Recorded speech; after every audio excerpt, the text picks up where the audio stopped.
We have to make a decision as ordinary working people that we must organize for a political, economic, and social alternative. The limits of this planet are the limits also of capitalism. This is World to Win, bringing you the latest news and analysis from a socialist perspective. This is a far, far more serious crisis. Tens of thousands of people are going out to protest every week. There's a lot to do, and we have a world to win.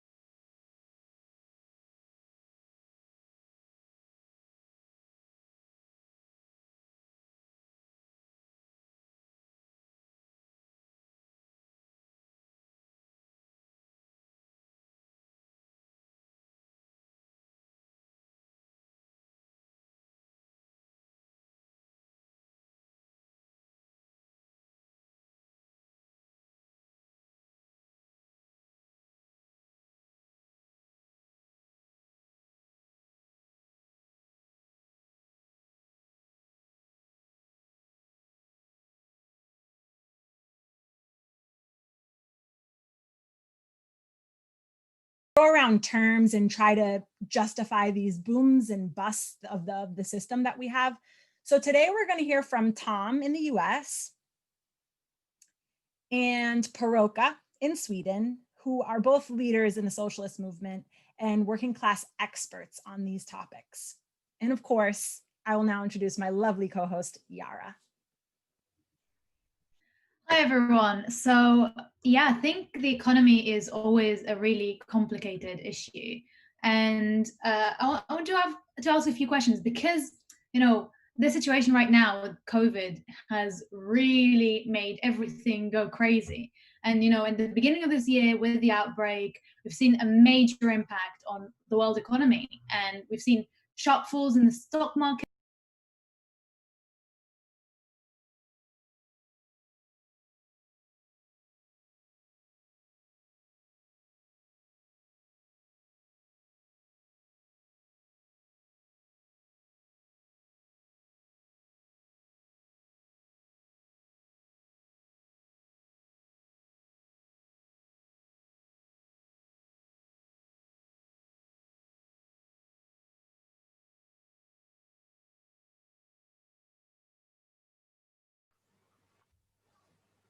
So sorry, everyone. This is so awkward. I'm going to have to do it all over again. But thank you for tuning in to World to Win. My name is Toya with the International Socialist Alternative in the US.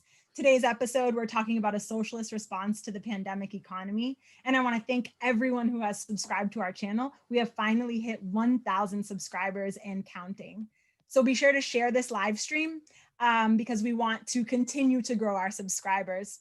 I already showed you my new picture of Black Panther, and I was trying to explain that I've changed locations today because I wanted to tribute the late Chadwick Boseman, who was a great actor who recently died and played the Black Panther. So today we're going to be discussing the economy, and it's so important that we discuss the world economy, especially now. And sometimes these themes are difficult and tough to grapple with because the capitalist economists, they throw around these terms that try to explain and justify the booms and busts of the system. And so today we're going to hear from Tom in the US and Paroka in Sweden. Hey, Tom. And Paroka, who's in Sweden. How's it going, Paroka? They're both leaders in the socialist movement and working class experts on this topic. And of course, I'm going to turn it over now to my co-host, Yaara.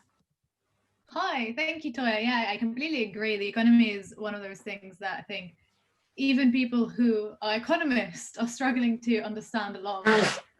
So I think it's really important that we discuss it, especially in the context of coronavirus and what's happened in the last few months. And I think we all know how at the beginning of the year, with the outbreak of COVID-19, we've seen kind of like a major impact on the world economy. And we've seen sharp falls in the stock market. We've seen major rise in unemployment, seen workers struggling even more than normal to make ends meet. And over the summer, we've also seen record falls in GDP around the world. But since then, the falls in GDP have been getting smaller. And in some cases, like in China, we've even seen some positive growth. So does that mean that the worst is over, Tom?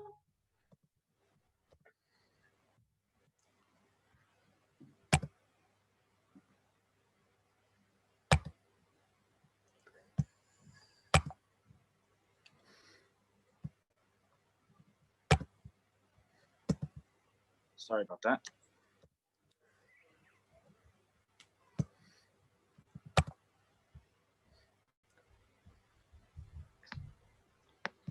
Okay, can you hear me now? Okay, sorry about that. So it was very kind of Toya to describe me as an expert. But I think, unfortunately, the answer is that the worst is not over. So I think one point we need to make right away is that the massive scale of this crisis can only be compared to the Great Depression of the 1930s in terms of economic history. There's been a 5.2% drop, or that's what's estimated is going to be the drop in global GDP this year, which is something in the order of $12 trillion of lost economic activity. And I think we should also just stress here at the start that this is not just a crisis created by COVID, although COVID has massively accelerated this situation. All of the issues that were there in 08, 09 in the global economy, none of them were really resolved. And this crisis has therefore deeper roots in the inability of capitalism to really develop the economy in the period that we're in. But you cannot separate what's going to happen next from the question of COVID. I think Paroka might get into that. But if the second wave, we're seeing that now in Europe, is really big. The first wave is not over in the US and in many other parts of the world. And that is going to have a huge impact on economic perspectives. So we've seen stimulus measures, we'll get into that as well, that have had an impact in preventing things getting even worse. But some of those measures are actually being halted or will be halted. But this is already a massive disaster for large sections of working people around the world, especially in regions that have been exploited by imperialism, like Latin America, Africa, and South Asia. The UN World Food Program estimates 265 million people face serious hunger this year. And as the New York Times said today, I don't know if they thought they were being ironic, but a crashing economy in big cities has produced a strange problem in the midst of rising hunger, falling demand for crops. So the problem here is not lack of food. The problem is that ordinary people don't have the money to buy the food. And demand in a capitalist economy is not your needs. It's whether you have the money to pay for what you need. So at the start of this year, or at the start of this crisis, there were a lot of predictions by capitalist economists of a V-shaped recovery. And even they are now admitting that is not likely to happen, that production is not likely to get back to where it was until late 2021, even 2022. And this is according to the capitalist experts themselves. And this is even before the financial crisis hits, which we're also going to get into. You have a big stock market bubble, corporate debt bubble, and other things that could trigger a massive financial crisis, which unfortunately will make the situation a lot worse. Thanks so much, Tom. And I mean, it's crazy because in many countries, most of these figures still haven't been fully felt, by the working class. In the coming months, this fall, we're going to see stimulus measures coming to an end. For example, the extra unemployment that many workers are receiving in the US, for example, are going to be ending. The ban on evictions will be lifted. There's just so many things that haven't been felt. I know in my city alone, they predict that by the end of the year, 50% of restaurants are going to go under. They won't be able to have gone through this pandemic, and many small businesses as well. And then, the question of reopening schools and such, there's so much involved with the running of schools and universities, whether that be the cafeteria workers, the bus drivers. All of these people aren't going to be going back to work if the schools aren't reopened. And so what effect is that going to have on the working class's ability to spend? Many people who are receiving money at this time are planning for something in the future and are saving instead of spending to keep the economy going. But Paroka, I was wondering if you could talk a little bit about the recovery that we have seen, even though it's small, following the lockdowns. what are you thinking is to come? I think that it's not a recovery, it's a rebound. It's a little bit up, but it's not really coming back to what it was. And if you look at the pandemic as it is, I mean, COVID is not like anything else. I mean, there are, as I think Tom said, there is still the first wave in a lot of countries. In India, yesterday, there were 97,000 new registered infected, and that's registered. In Swedish radio this morning, they said that Austria was a warning case now. It's been an increase from 350 cases a day to 850, and that's probably a second wave. And then just before we started now, our comrades in Israel and Palestine said that it's most likely now they will declare a second national lockdown in Israel, which means that it's a second wave coming. And this is, I mean, the first wave had devastating effects. The pandemic and the economic depression has increased all tendencies that were there before. We, of course, we can't really know everything for sure. Everything is new. Our analysis is a living process, and we might have to alter things. But if we just check the facts, and you can see the first of two posters that I want to show. The global economy, according to the World Bank, is estimated to shrink with 5.2% this year. And the only year it's been minus since the Second World War was when the economic financial crisis 2008 and 9, when it was minus 1.6%. Then there is those spectacular facts about unemployment in the US, 72 years. UK output dropped, the worst since 1706, says Bank of England, and they should probably know. So, and then if you look at the second quarter, in the second of the posters, it's a record economic depression almost everywhere. And of course, we have to understand there are differences between rich and poor countries. If you look at Peru, minus 27%. And I also have to say here that these are compared to a year ago. When they use the figure, they sometimes say annualized figures. That's if this 27% would continue for another year. I mean, you can imagine what it would be. So sometimes figures are higher, but that's when they just put forward what is going on now. This is compared to a year ago. This will lead to state bankruptcies, financial crisis, and as you've already said, the host and Tom, that and Toya and Tom, that there are hundreds of millions of workers who've lost their jobs. There will be more than 100 in tourism and hotels globally, and a lot of places will be just destroyed by this economic crisis. And then the main factor for holding back a recovery is, well, one of them is insecurity, but it's also that everything is being disrupted. Production is disrupted, education is disrupted.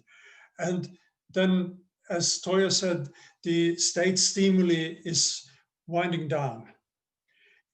On average, after an economic crisis, a deep economic crisis, this well-known economist, Carmen Reinhardt, she said it takes on average 8 years to come back to what it was before. And the recovery we know from 2008 and 9 was extremely modest. It was extremely slow. And we can now expect something similar but worse, as we've seen in China, which I will say something about in maybe if I get more questions. Brilliant. Thank you so much, Baroka. I think that this is a really interesting way to kind of describe the way that COVID has affected it. And, you know, I think we can all see, like you said, the second wave coming about in Europe and around the world, which is frightening to see what, you know, another hit to that is gonna do.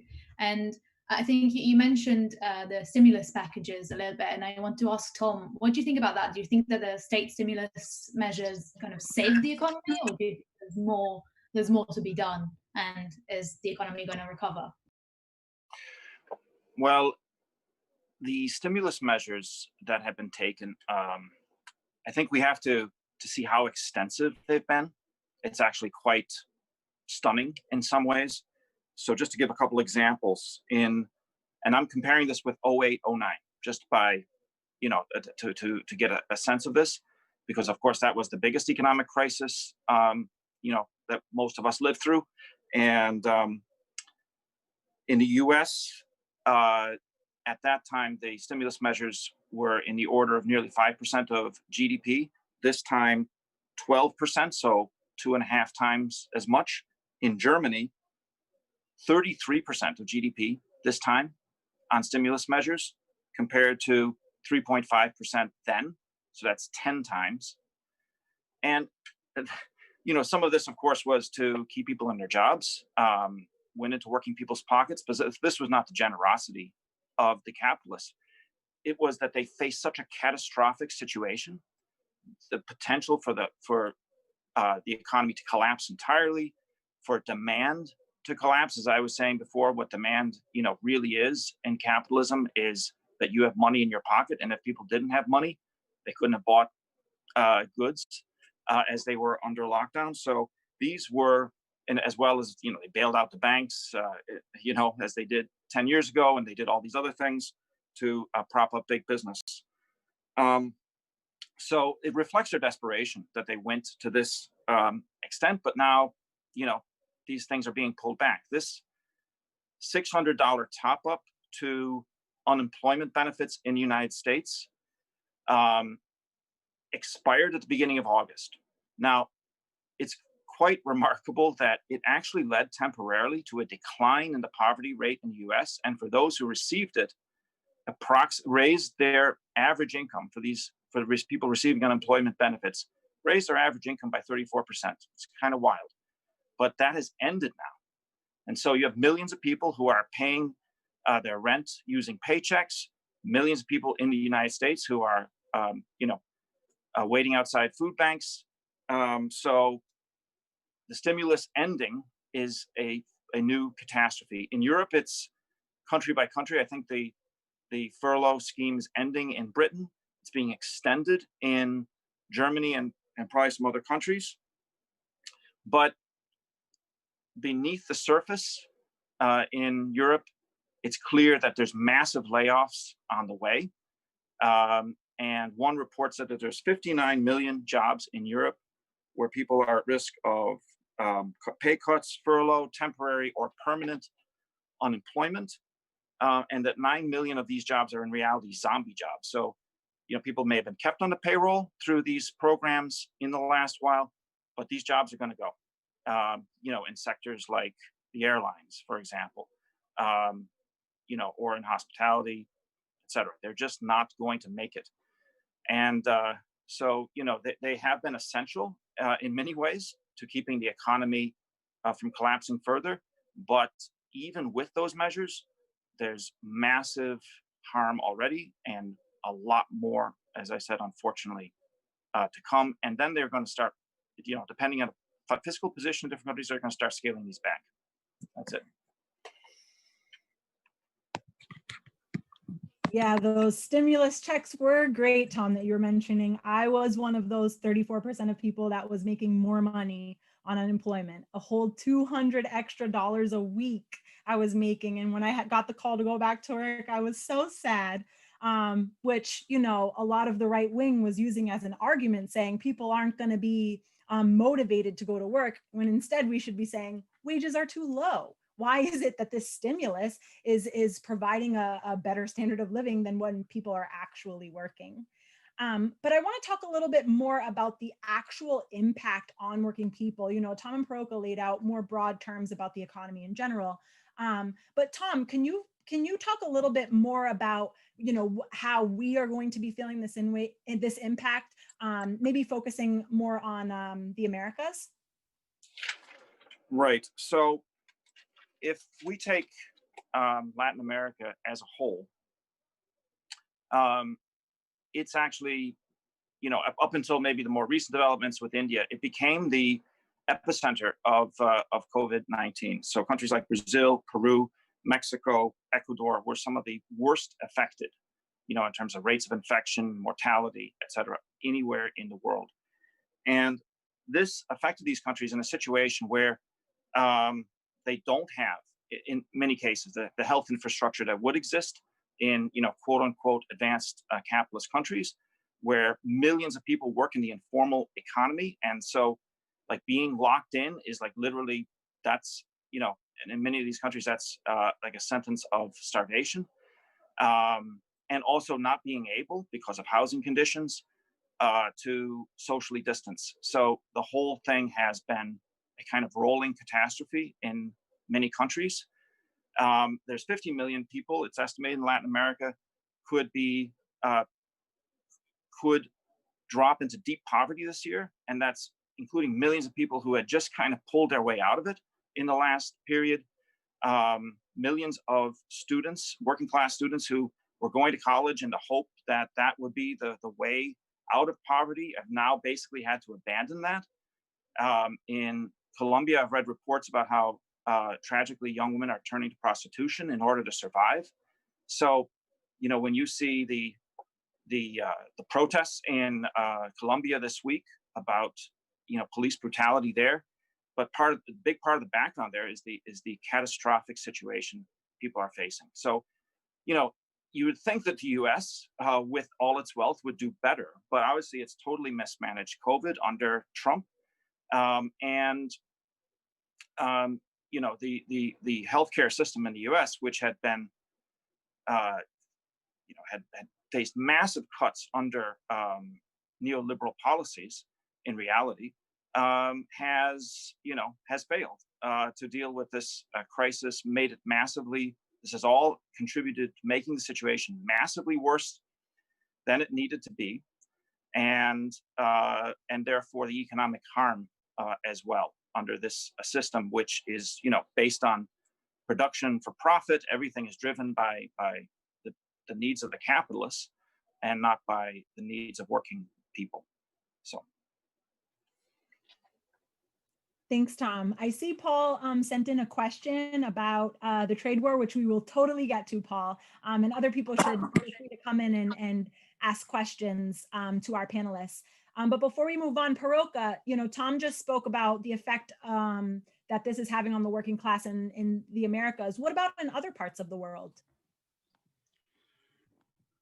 Well, if you look at China, because that was mentioned, it's the only big economy that didn't have negative growth in the second quarter.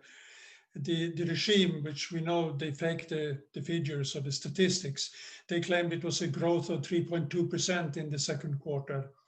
And that's compared to a minus of 6.8 in the first quarter. So it's, as I said before, it's not a recovery, it's a rebound. In China, there are still 80 million migrant workers without work. That's internal migrants within China. And most workers have had pay cuts. And that means that consumption is not catching up. Retail spending fell 10% in China the first 7 months this year, up to and including July. And debts are continue to grow. And this is what also was mentioned, that people hold back because the insecurity in the situation. If you look at Nigeria, comrades have already, members of the ISA have probably already seen that there was a protest against price rises in Lagos this week, where members of the ISA section were among those arrested at that protest. The food prices of some of the most important goods have increased with 50% in Lagos State this year. And now they want to increase the price on electricity and on fuel that is needed to get the generators for electricity to work. And we should know, when I said that about food, that Nigeria was one of 10 countries, the worst 10 countries with food crisis last year in 2019. And this is also a country where this informal sector probably employs 80% or so of the workers. And then what is hitting workers now is that companies got money for keeping workers on the books while they were not doing the job, could not do the job. and this will disappear and the redundancies will follow. And this is despite that some of these companies, they give out billions in dividends to the shareholders, but they now sack workers. And also previous temporary, I mean, there's been agreements that workers didn't have to pay maybe some debts, or there was a temporary block on evictions. So now housing will become a huge issue for workers around the world, in Europe, in the US and elsewhere. Yeah, I think it's really interesting to see how, you know, obviously we're one working class internationally, and obviously this is a pandemic, it's a global thing, it's hard all of us, and it's hard the economy on a global level, but still there's going to be some differences between place to place, and I think that's really interesting to kind of hear about it. And I mean, we talked a lot about entering this new Great Depression that I think we at the International Socialist Alternative have been saying for a while, and also a lot of economists were saying that as well. And we're talking a bit about how like another depression like that, especially right after the crisis in 2008, can have a devastating effect on the working class without organization against it, you know, with the even more austerity, even more draconian measures, when, you know, as a working class, we have a lot less right now than we had before, after a decade of more than a decade of austerity, and those measures. And I think while we're seeing all of those economic issues that we're talking about, and talking about getting into a Great Depression, and seeing how the stock market has fallen really sharply at the beginning of this pandemic, in August, we've seen stocks around the world reporting record highs. And I was wondering, Paraka, can you explain how this matches up? How can we have a depression, but also the stocks are at record highs now? I will make an attempt. I mean, one issue is that they did unprecedented measures after 2008-9 with thousands or trillions of dollars were thrown out by the Fed, by the European Central Bank, and they still got even more money this year. And then it's this idea that there are some super companies in IT and internet consumption. They get all of it. These Google, Amazon, Apple, Microsoft, Facebook, almost the entire increase on Wall Street is dependent on them. And they now cover around a quarter of the stock market value.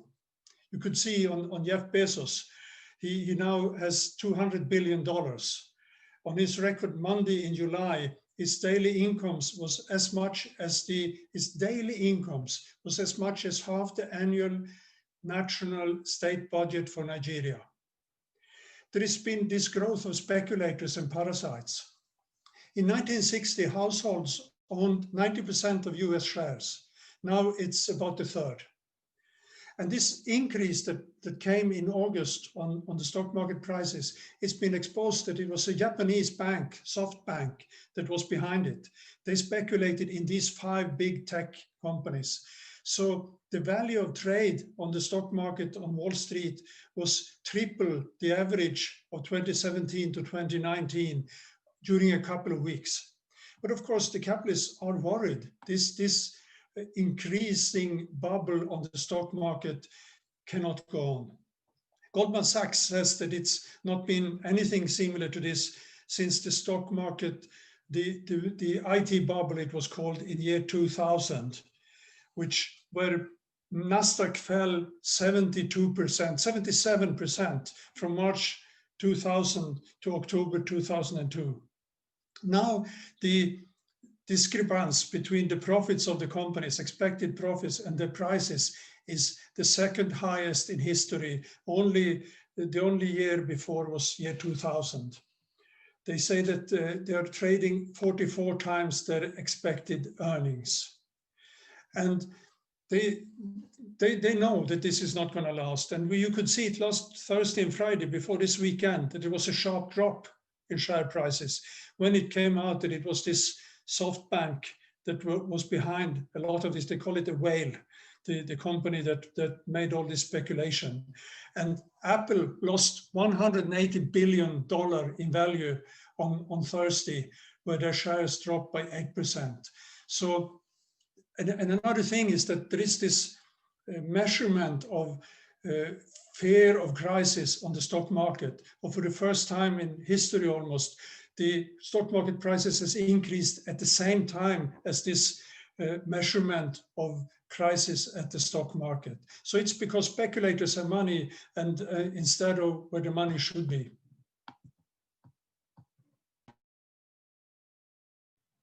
Thanks so much, Paroka. There's so much to talk about in regards to the stock market. I know guys at my job are constantly looking to see shares going up and down.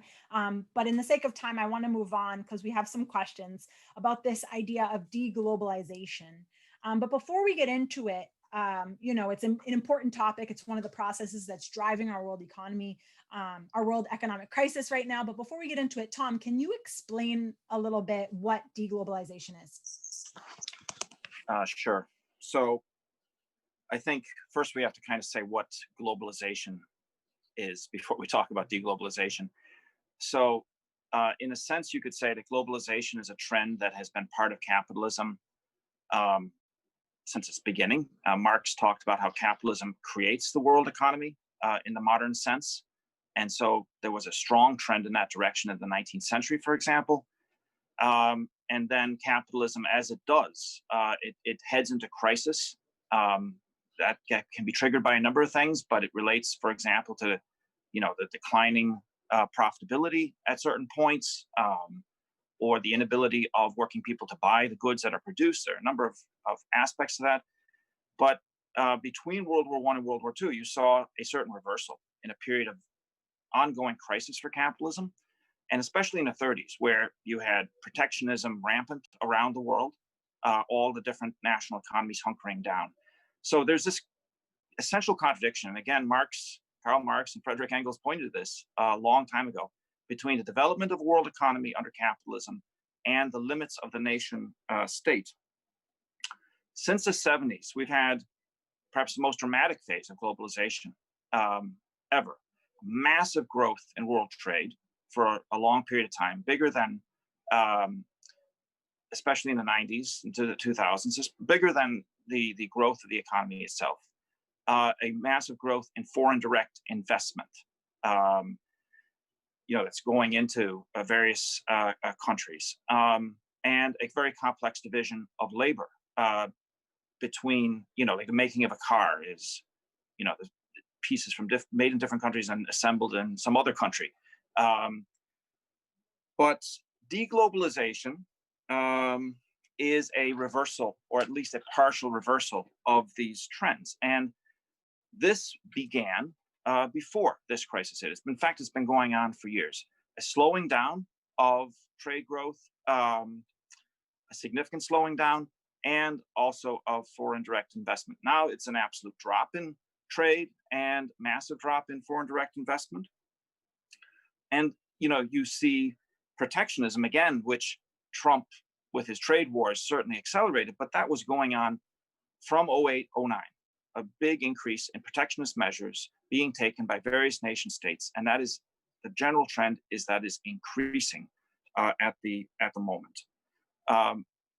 This then becomes all tied up with the conflict between different imperialist powers. So the US and China, obviously, is the biggest conflict. And there's even discussion about the decoupling of these two economies, which is partly underway. So all of this deglobalization, it points to the huge crisis of neoliberal capitalism, or maybe even the end of the phase of neoliberalism that we have lived through. Not the end of austerity, obviously, or even privatization, but it really reflects capitalism's inability to further develop the world economy. Thanks, Tom. I'm going to actually go to Paroka because we got a question, as I mentioned, from Paul in England. And they asked, what is the impact of the trade war between the US and China? Paroka, how would you answer Paul's question? I would say it's impacting everywhere. this new Cold War between US and China is increasing almost every day. And it forces governments and states to take side, and it has effects on workers and on politics everywhere. It's a struggle for global power. It's covering almost everything. It's the economy, it's trade, it's technology, it's the military, it's this question of espionage or intelligence, and now it's also on health. I mean, the pandemic has become a war, Cold War part between the US and China, with the US attacking and leaving the World Health Organization, claiming that the WHO is pro-Beijing. The Chinese dictatorship in the beginning of this conflict underestimated the growing anti-Chinese mood among US capitalists and politicians. And now they know it's real and they really fear the consequences. But at the same time, Xi Jinping's regime uses extreme repression and it has whipped up nationalism in China. And that means that he can't back off. He can't be seen as a loser. And therefore, the coup in Hong Kong and the new so-called security law there should be viewed in a global context. It was a step of China versus US and a warning. Also, the Belt and Road Initiative is part of that. China export debts. I mean, all the countries in Belt and Road Initiative borrow money from China, and China takes control over energy and over land, as well as it creates markets. The US imperialism has focused a lot on technology in this Cold War. You know, Huawei, that's in the big technology telecom company from China. In 2019, it held a third of the global market for 5G. But now it's banned by the US, who campaign for other governments to follow. And for example, in Britain, it means that a 2-year delay on 5G and a much more expensive 5G net. But that's the political price Boris Johnson's government is prepared to pay. Trump wanted to ban TikTok, which has 80 million users in the US. And he had as an alternative, he opened for Microsoft or Walmart to buy it. But the Chinese government has decided to make such a deal illegal as a countermeasure. So it's a war on technology. Then in a recent visit by a US Minister for Health to Taiwan, that was the highest US representative visiting Taiwan since 1979. That's when US went from recognizing Taiwan as China to recognizing mainland China as China. And the White House also made public its previously secret defense arrangement with Taiwan. China replied to this with staging the biggest military exercises in the sea or the seas around Taiwan for a long time. Then there was this trade conflict, which meant that world trade dropped, and that meant that the phase one of the trade deal they signed in January, when Trump was still praising Xi Jinping, that phase one has collapsed. And Trump doesn't want to talk about it because he before said trade wars are easy to win. And in the deal, China agreed to buy a lot of US products, but it's only bought about a quarter of it. But it has sharply increased its trade with Latin America instead. Now, Trump and Biden are competing over being anti-China. Trump has said that he will start a fund of $25 billion to get companies, to pay companies to go back to the US. And Biden, in a recent thing, he said he will create 5 million new jobs in industry and use the slogan, Made in America.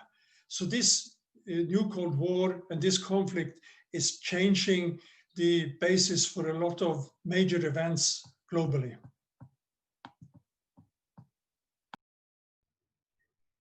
Thank you so much, Brooke. I think this is really, really interesting. And I also think, you know, the US-China conflict is obviously huge, but it's not the only one. And I want to quickly move away from it because just the thought of not having TikTok anymore is getting me a bit teary. So let's move a little bit to another part of the world that's having a conflict right now, which is the East Mediterranean. So we've seen the Turkish government raise the tensions in the region before with, all the military interventions in Syria and Libya as well, with kind of like an imperialist sentiment that was resurfacing. But then we saw that hydrocarbon was discovered in the Eastern Mediterranean, and the Turkish government, which was obviously led by Erdogan, didn't really approve, to say the least, of the Greek and Cypriot governments making deals with oil multinationals to exploit it, which kind of led to a real crisis that's been going on for months now. We've seen warships being deployed around the area, and we've seen kind of like the historic tensions in the region bubbling up, and that can have major consequences for the working class in the area, but generally because of all the countries around that are involved in this conflict. It's supported by Egypt, Israel, the United Arab Emirates, as well as major powers like the US, France, Russia. They all have military forces around the Eastern Mediterranean as well.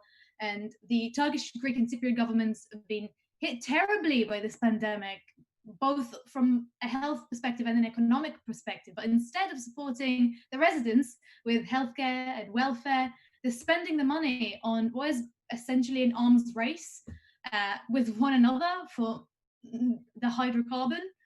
And despite this decades-long crisis, the EU and NATO managed to create this kind of illusion for a really long time that those cynical capitalist unions have the power to maintain the peace in the area. But we're seeing how deglobalization and this process breaking this illusion and showing that the inherent need of capitalist nations to always prefer their own narrow financial interests through any conflict. And the worst part is the nation's interest is not really the people's interest. It's the ruling class's interest, and it's very, very clear when you look at it. So these rising tensions over hydrocarbon that may cost the lives of actual people are done to support those multinationals, they're done to support those corporations in their attempts to exploit nature and benefit their own pockets at the expense of the working class. So I want to ask you, Baroka, do you think we're kind of like on the verge of an era of actual conflict? Do you think that we're going to have more wars around the world that stem from those clashes that we've been talking about, or do you think that's unlikely? You asked me, yeah. Okay.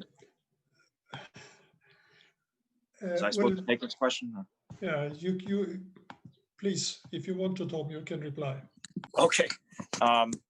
So, Yaara, the point you made is very well taken about the situation in the Eastern Mediterranean and the kind of sharpening conflict between Greece and also some other countries and the Turkish government over natural gas. And as you said, it is an example of the effects of deglobalization. And if you just remember that a few years ago, not that long ago anyway, Turkey was applying to join the EU. And as you said, that both these countries are part of NATO, and yet is it possible that they could actually, that this could lead to, to a hot war or to an actual armed conflict? And it is actually possible.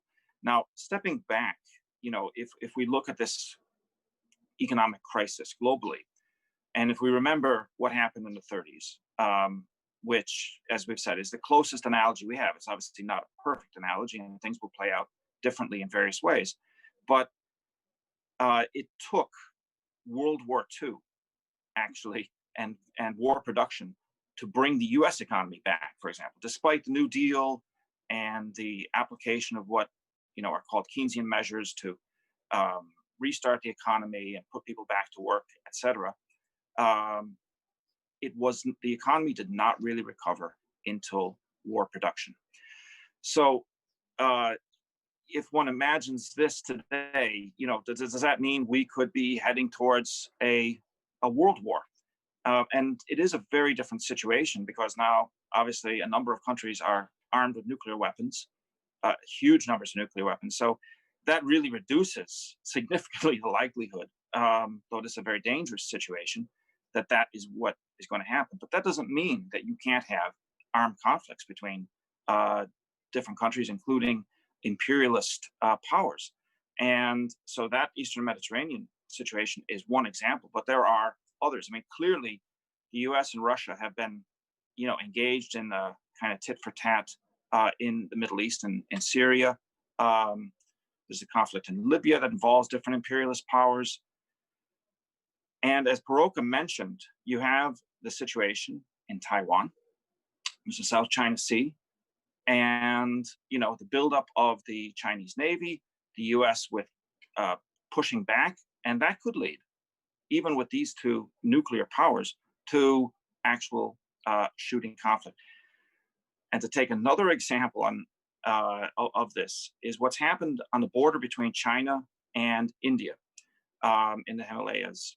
And, India is one of these countries that is pushing back on the growth of China, that has also, sorry to bring it up again, but, they've banned TikTok. You had many Indian soldiers and possibly many Chinese soldiers died in armed clashes early this year, and these clashes are continuing. So this is a part of the situation, a very dangerous part of the situation. But I think we should just add, it's also, all of these things are going to provoke a massive reaction from ordinary people who, the economic catastrophe, the being dragged into armed conflict in some cases, people are going to fight back. And that is a thing that we have to bear in mind. As bad as the situation is, how it affects ordinary people. They've already been through 10 years of, the effects of the last crisis. So it's not going to shock people as much this time. And we already see, struggle in a whole series of countries that has broken out.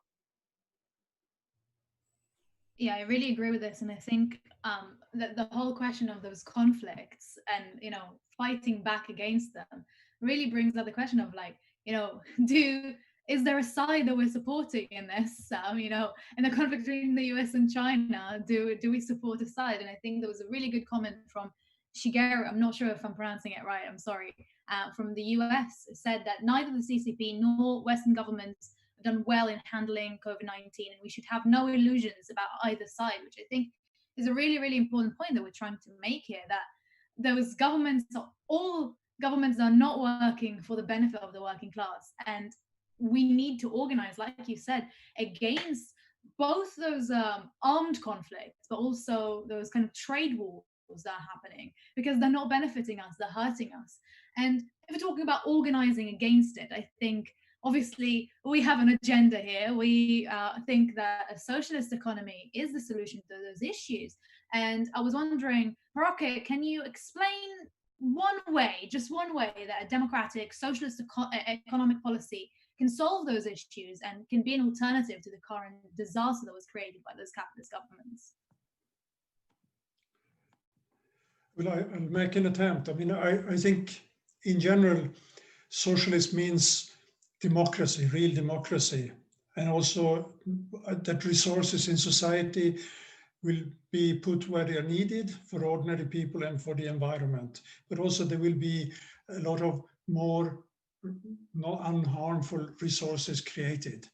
And that would have meant in this crisis that there would have been protection equipment, food and money distributed democratically, and plenty. I mean, I mentioned before about Nigeria. I've seen these films where they distribute food, where corrupt people with their own thugs take all the food. And of course, we know that banks got all the money and it didn't go to ordinary families. And there is a lot of people now who fear for their housing or for their food. And also another thing would be that no one would lose their job or their income. There would be a security, even if some jobs in, say, arms industry or so would disappear. There would be other necessary jobs, valuable jobs that would be created in such a society. And there would also be a democratic discussion about how to deal with the crisis.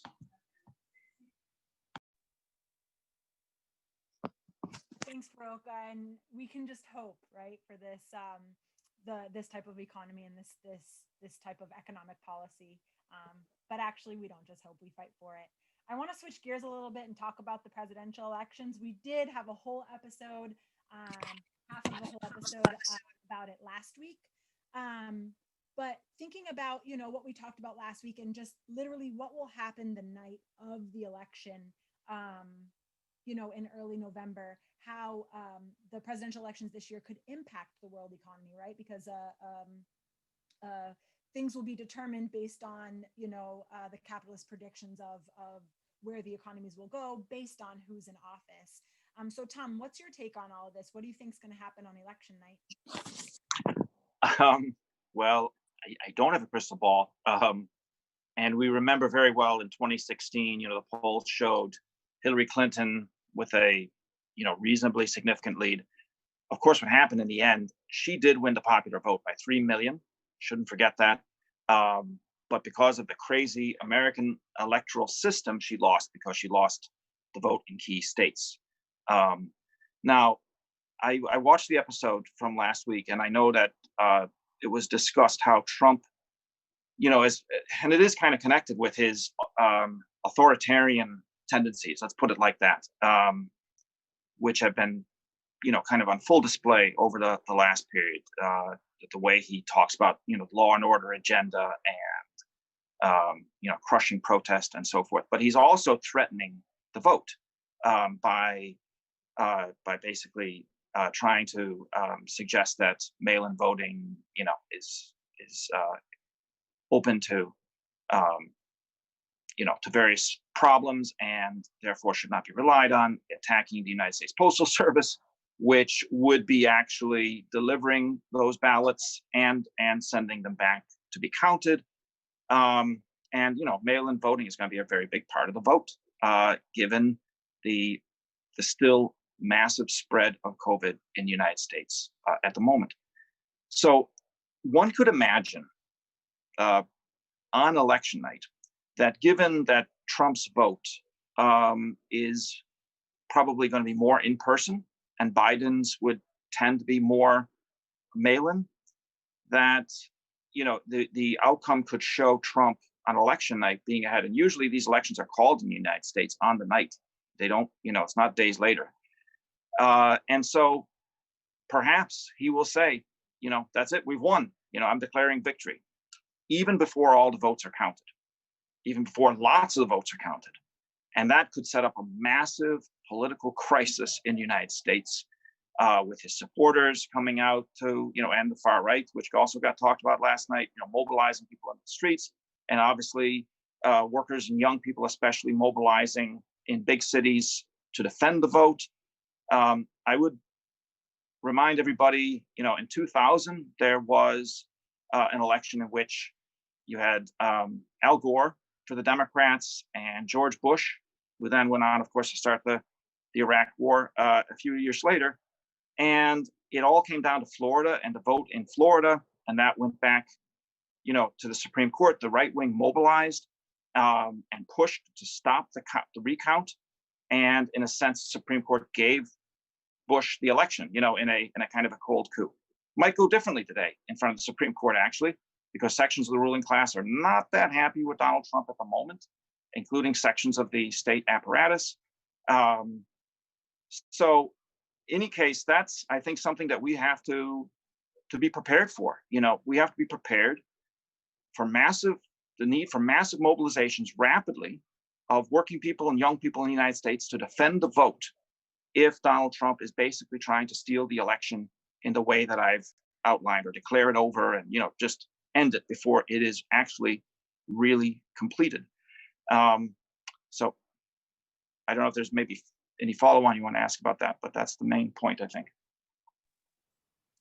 I would want to follow up, but we don't have that much time. I was told my mic is a little low. Is this better, Yaara? Can you hear me? Okay, cool.